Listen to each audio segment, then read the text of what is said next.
அதாவது சீதா மாதாக்கு வந்து இவங்க கிட்ட எப்படி பட்ட அட்டாச்மெண்ட் வருதுன்னா, அவங்க வந்து இவங்கள வந்து தன்னுடைய அம் இல அ அ மூத்த சகோதரி மாதிரியும் பாவிக்கிறாங்க. அதே நேரத்துல ஒரு ரிஷியாகவும் பார்க்குறாங்க. ஸோ இவங்க ஆன்மீக தளத்திலயும் எப்படி வந்து அ மேன்மை அடைந்திருக்காங்க அப்படின்றதையும், இவங்க வந்து ஒரு எல்டர் சிஸ்டர் மாதிரி இருந்து, ஒரு மூத்த அக்கா மாதிரி இருந்து, இவங்களுக்கு வந்து எப்படிலாம் உதவி பண்ணியிருக்காங்க அப்படின்றத டியூவல் கேரக்டரா இவங்க வந்து சொல்றாங்க, நெனச்சுக்கிறாங்க. அவங்க கிட்ட இந்த கேரக்டர்ஸ பார்க்குறாங்க. அதுக்கப்புறம் வந்து 2 பேரும் வந்து நெறைய நேரம் வந்து தியானம் செய்றதா இருக்கட்டும், ஆன்மீக விஷயங்கள்ல வந்து அ பரிமாறிக்கிறதா இருக்கட்டும், இதெல்லாம் வந்து ரொம்ப நாட்கள் ரொம்ப ரொம்ப நேரம் வந்து இவங்கலாம் பண்றாங்க.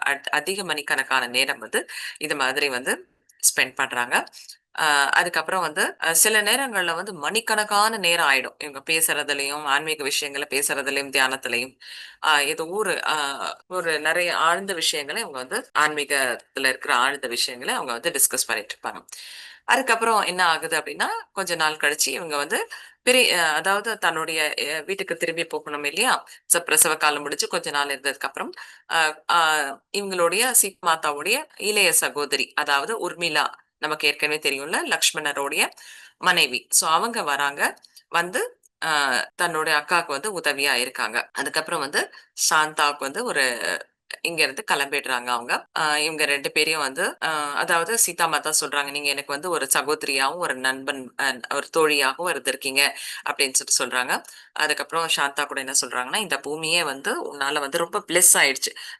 ஆசீர்வதிக்கப்பட்ட ஒரு இடமா இருக்கு நீ வந்ததால." அப்படின்னு சொல்லிட்டு சொல்றாங்க. அதுக்கப்புறம் வந்து ஆ அடுத்ததா வந்து நைட் நேரத்துல வந்து இரவு நேரத்துல வந்து இப்போ சோமாவும், சீதா மாதாவும் உட்கார்ந்து குழந்தைகள பார்த்துட்டு இருக்கும்பொழுது, சீதா மாதா சொல்றாங்க, அதாவது சாந்தா வந்து கிளம்பிட்டாங்க. ஆனா வந்து இந்த உலகம் வந்து அவங்கள மறந்துரும். அவங்களுடைய தம்பிகள்லாம் செய்த பணிய தான் வந்து இந்த உலகம் ஞாபகம் வச்சுக்குமே தவிர, இவங்களுடைய உயர் உயர்வு எவ்ளோ இருக்குது, இவங்க வந்து எவ்ளோ பெரிய விஷயங்கள்லாம் செய்திருக்காங்க ஆன்மீக ரீதியாக. ஆனா வந்து இத வந்து யாரும் வந்து கொண்டாட மாட்டாங்க.